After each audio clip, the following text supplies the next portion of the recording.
வெற்றி வந்து வேற லெவல் வெற்றி, எல்லாருமே கொண்டாடுற ஒரு வெற்றி அப்படின்னே சொல்லலாம். Prithvi, please share a few words. எப்படி ஃபீல் பண்றீங்க அப்படின்னு சொல்லுங்க. ரொம்ப சந்தோஷமா இருக்கு. சக்ஸஸ் மீட் இது வந்து நிறைய டிவியில் பார்த்துருக்கேன், பேப்பரில் பார்த்துருக்கேன். இன்னைக்கு இந்த மேடையில் நானும் ஒரு பாட்டாக இருக்கிறது ரொம்ப சந்தோஷமா இருக்கு. இந்த சக்ஸஸை டேஸ்ட் பண்ணுறதுக்கு 18 வருஷம் ஆயிருக்கு. ஸோ 2006 என்னோட முதல் படம் ரிலீஸ் ஆச்சு, ப்ளூ ஸ்டார். இந்த படத்தை பற்றி எனக்கு மட்டும் இல்லை, எல்லாருக்குமே ரொம்ப ஸ்பெஷலான படம். ஃபஸ்ட்டு டே வந்து ரோகிணி தேட்டரில் வந்து பார்த்துட்டு வெளியே வரும்போது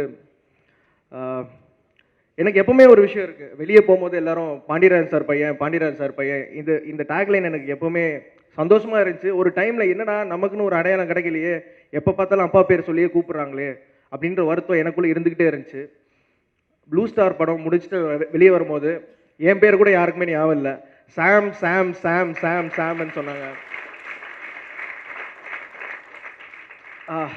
உண்மையிலேயே ரொம்ப சந்தோஷமாக இருந்துச்சு.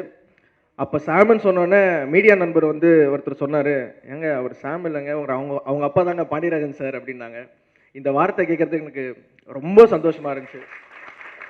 அண்ட் முக்கியமாக எல்லாரும் வந்து இந்த கைத்தட்டல், விசில் சத்தம் இதெல்லாம் ரொம்ப சந்தோஷமாக இருக்குது. எல்லாரும் சொல்கிற ஒரு காமனான விஷயம் வந்து நல்லா நடிச்சிருந்தீங்க, ஆக்டராக நீங்கள் இம்ப்ரூவ் ஆகிருக்கீங்க அப்படின்னு சொன்னாங்க. அது வந்து அதுக்கு ரொம்ப சாட்டிஸ்ஃபைங்காக இருக்குது இந்த மாதிரி கமெண்ட்ஸ் கேட்குறதுக்கு. இருங்க, நான் வந்து ஃபோனில் எழுதியிருக்கேன், எதுவும் மறக்காமல் இருக்குது. இல்லைப்பா எப்பா. ஃபஸ்ட்டு ரஞ்சித் சார் பற்றி சொன்னோம். ரஞ்சித் சார் வந்து மெட்ராஸ்லேருந்து நான் ஃபாலோ பண்ணிகிட்டு இருக்கேன். மெட்ராஸ் படத்துலேருந்து சார் கூட நான் ஒர்க் பண்ணோம். அவர் படங்கள் எனக்கு ரொம்ப பிடிக்கும். நிறைய கேரக்டர்ஸ் இருக்குது. ஏதாவது ஒரு கேரக்டர் நமக்கு கிடைக்குமான்ட்டு நான் ரொம்ப நாளாக ட்ரை பண்ணிட்டு இருந்தேன். நிறைய படங்களில் முயற்சித்தேன், பட் நடக்கலை. இன்றைக்கி ப்ளூ ஸ்டார் மூலிமா அது நடந்தது, ரொம்ப சந்தோஷம். Thank you sir, thank you thank you thank you so much.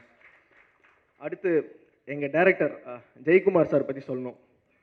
First அவரை பற்றி சொல்கிறதுக்கு முன்னாடி இன்னொரு விஷயம் சொல்கிறேன். இந்த படத்தை நான் வந்தது எப்படின்னா,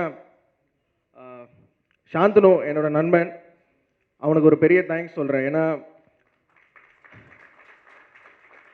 ப்ளூ ஸ்டார்ன்ற படம் நடக்குது, இந்த மாதிரி கிரிக்கெட் சம்மந்தப்பட்டவங்க நடக்குது, நீலம் ப்ரொடக்ஷனில் ஒரு படம் சொன்னது அவர் தான். அவர் மூலியமாக தான் எனக்கு இந்த படத்தில் I went to the film. So அதை சொல்லணும்னு ஆசைப்பட்றேன். Thanks Sonu, thank you thanks. அடுத்து எல்லாரும் இப்போ வந்து கவிஞர் சாம்ன்றாங்க. இது வந்து சந்தோஷமாக இருந்தாலும் இது நான் எதிர்பார்க்கல, ரொம்ப சந்தோஷமாக இருந்துச்சு. அதுக்கான காரணம் வந்து நான் சொல்கிற கவிதைக்கு அவ்வளோ ரெஸ்பான்ஸ் இருந்துச்சு தேட்டரில். குறிப்பாக எத்தனை பேருக்கு தெரியும் நீ நவம்பரில் பூத்த டிசம்பர் பூ, இதெல்லாம் வந்து தேட்டரே வந்து அப்படி கை தட்டி ரசித்தாங்க. இதுக்கு காரணம் வந்து ஜெயக்குமார் சாரும் தமிழ் பிரபா சாரும் தான். ஏன்னா சார், நான் என்னைக்கு சார் கவிதை சொல்லியிருக்கேன்? இவங்க எழுதின அந்த கண்டென்ட்டை நான் சொன்னதால் அப்படி ரிசீவ் ஆச்சு. சார் கூட ஒரு வாட்டி சொல்லியிருந்தார், ட்விட்டரில் ரீட்வீட் பண்ணியிருந்தார் நான் போட்டதை. நடிகர்கள் வந்து ரைட்டர்ஸ் பற்றி சொல்கிறது ரொம்ப அபூர்வம்ட்டு. சார், நீங்கள் இல்லைன்னா நாங்கள் இல்லை சார். நீங்கள் உங்களோட எழுத்து அவ்வளோ ஸ்ட்ராங்காக இருந்ததுனால தான் நாங்கள் பெர்ஃபார்ம் பண்ண முடிஞ்சு. தேங்க்யூ ஸோ மச் தமிழ் பிரபாண்ணா. அடுத்து படத்தோட மியூசிக் டைரக்டர், அவர் இங்கே இல்லை, கோவிந்த் வசந்தா சார். இன்றைக்கி வந்து இந்த சக்ஸஸ் எல்லாரும் என்ஜாய் பண்ணுறோம், ரசிக்கிறோம். பட் இந்த படத்தை பற்றி எந்த ஒரு விஷுவல்ஸும் பார்க்காம மியூசிக் வச்சு இந்த படத்துக்கு ஒரு பெரிய ஒரு பிளாட்ஃபார்ம் அமைச்சு கொடுத்த கோவிந்த் வசந்தாவுக்கு ஒரு பெரிய நன்றி. ஏன்னா ரயிலின் ஒலிகள் இந்த பாடல் தான் எங்களுக்கு ஒரு ஒரு ஒரு ஹுக்காக இருந்துச்சு படத்துக்குள்ளே எல்லாரும் கூட்டு வர்றதுக்கு. அந்த வகையில் அவருக்கு பெரிய நன்றி. அடுத்து எங்கள் டைரக்டர் ஜெயக்குமார் சார் பற்றி சொல்லணும். அசோக் கூட ஒரு மேடையில் சொன்னேன், அவரை பற்றி சொல்லணும்னா முரட்டுத்தனமான ஒரு ரவுடி குழந்தைன்னு சொல்லலாம். அவர் ரொம்ப பியூர் அட் ஹார்ட்.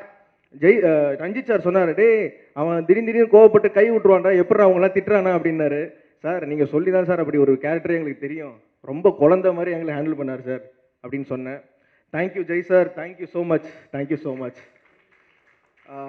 அடுத்து இந்த படத்தோட ப்ரொட்டாகனிஸ்ட் அசோக் செல்வன். உண்மையிலே சொல்கிறேங்க, ரொம்ப சந்தோஷமாக இருந்துச்சு. நானும் அவரும் ஒரே வயசு தான், பட் உண்மையிலே ஒரு அண்ணன் தம்பி மாதிரி படத்தில் இருந்தோமோ இல்லையோ நாங்கள் பழகும் போது இருந்துச்சு. Thank you thank you Ashok. ஏன்னா ஒரு வாட்டியும் நடிக்கும் போது இப்போ இது என்னாலும் கொண்டாடுறோம், சந்தோஷமா இருக்கு. பட் நடிக்கும் போதே ரொம்ப எனக்கு கான்ஃபிடன்ஸ் கொடுத்தது அசோக் தான். ஒரு வாட்டி ஒரு சீன் நடிச்சு படத்தில் ஒரு ஷெட்யூல் முடிஞ்ச போதும், மச்சான் அவசரப்படாத, இந்த படத்தில் ஒரு நல்ல பேர் கிடைக்கும், ஒரு பிரேக் கிடைக்கும், அவசரப்பட்டு எதுவும் பண்ணாத, என்னை நம்புன்னு சொன்னான். So thanks Ashok, thank you so much. And அவன் வந்து ரொம்ப செல்ஃபிஷான ஆக்டர் கிடையாது. அவனை பற்றி மட்டும் யோசிக்க மாட்டான், கூட இருக்க ஆக்டர்ஸ் பற்றி யோசிப்பான். ஸோ இது எல்லாரும் பண்ணுறாங்களான்னு தெரில. தேங்க்யூ மச்சான், தேங்க்யூ. அடுத்து மற்ற நடிகர் ஃபஸ்ட்டு முடிச்சிடுறேன். அடுத்து எங்கள் அம்மா நடித்த லிசி மேடம், அப்புறம் திவ்யா.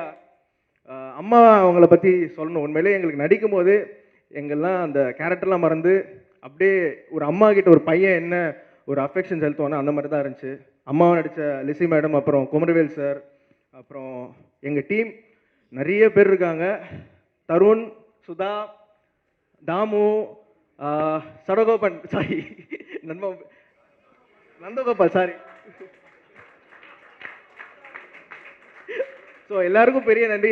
நான் நிறைய டைம் எடுத்துக்கிறேன் நினைக்கிறேன். சாரி கைஸ், யாராவது மறந்துட்டா. அப்புறம் கீர்த்தி பற்றி சொல்லணும். நான் சொல்லுவாங்க எல்லாருக்கும் இந்த படத்தில் நிறைய கிடச்சிச்சு, அசோக் செல்வனுக்கும் பொண்டாட்டியே கிடச்சிச்சு.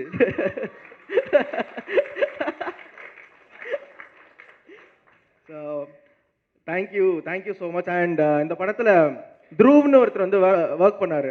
எப்படி ஒரு ஸ்டண்ட்டுக்கு ஒரு சாங்க்கு ஒரு கொரியோகிராஃபரோ, ஸ்டண்ட்டுக்கு ஒரு ஸ்டண்ட் மாஸ்டரோ, ஸ்போர்ட்ஸ் ஃபிலிம்னால அவர் வந்து ஒரு பெரிய பாட்டாக இருந்தார். அவருக்கு ஒரு பெரிய நன்றி. Thank you through.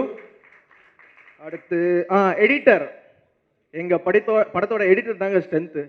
நிறைய பேர் படம் முடிச்சுட்டு வந்து படம் சூப்பராக இருக்குது, டயலாக் நல்லா இருக்குது, ஸ்க்ரீன் பிளே நல்லா இருக்குன்னு சொல்லி கேள்விப்பட்டிருக்கோம். முதல் தடவை எடிட்டிங்காக அவ்வளோ கமெண்ட்ஸுங்க இந்த படத்துக்கு. இது யாரும் எதிர்பார்க்கல. ஒர்க் பண்ணுற எங்களுக்கு தெரிஞ்சும் அவரும் சொன்னார், அசோக் எப்படி ஷூட் பண்ணும்போது சொன்னாரோ, படம் முடிச்சுட்டு விஷுவல்ஸ்லாம் பார்த்து அவர் சொன்னார். So Selva sir, thank you. எங்கே இருக்கீங்க? Thank you so much. அப்புறம் கோச்சா நடித்த பாலாஜி பிரசாத், அவர் ஹீஸ் லைக் மை பிரதர், என்னோட நேபர் தான். ஸோ தேங்க்யூ ஸோ மச்ண்ணா, சூப்பராக பண்ணியிருந்தீங்க. நிறைய பேர் உங்கள் மேலே கோபமாக இருக்காங்க. தேங்க்யூ. எல்லாரும் சொல்லி முடிச்சிட்டோன்னா ஓகே. ஸோ மக்களே, தேங்க்யூ ஸோ மச் இவ்வளோ பெரிய ஒரு ரிசப்ஷன் கொடுத்ததுக்கு. அண்ட் முக்கியமாக நீலம் ப்ரொடக்ஷன்ஸ்க்கு ஒரு பெரிய நன்றி, lemon leaf productions, Ganeshmurthy sir, Soundarya ma'am, அவங்களுக்கு ஒரு பெரிய நன்றி. ஏன்னா என்ன தான் நாங்கள் நடித்து பர்ஃபார்ம் பண்ணாலும் அது கரெக்டாக மக்களுக்கு போய் சேரணும்.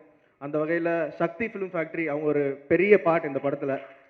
ஏன்னா கீர்த்தி சொன்ன மாதிரி அவங்க பண்ண படங்கள் சக்தி ஃபிலிம் ஃபேக்ட்ரின்னு ஒரு அவங்க லேபிள் போட்டாலே ஜனங்களுக்கு ஒரு நம்பிக்கை வருது, நல்ல படமாக தான் இருக்கும்ன்ட்டு. இந்த படம் நல்ல படம் மட்டும் இல்லாமல் ஒரு வெற்றி படமாகவும் அமைஞ்சிருக்கு. Thank you so much. Thank you every one. Thank you so much. Thanks. Thank you, Sam. You deserve all this.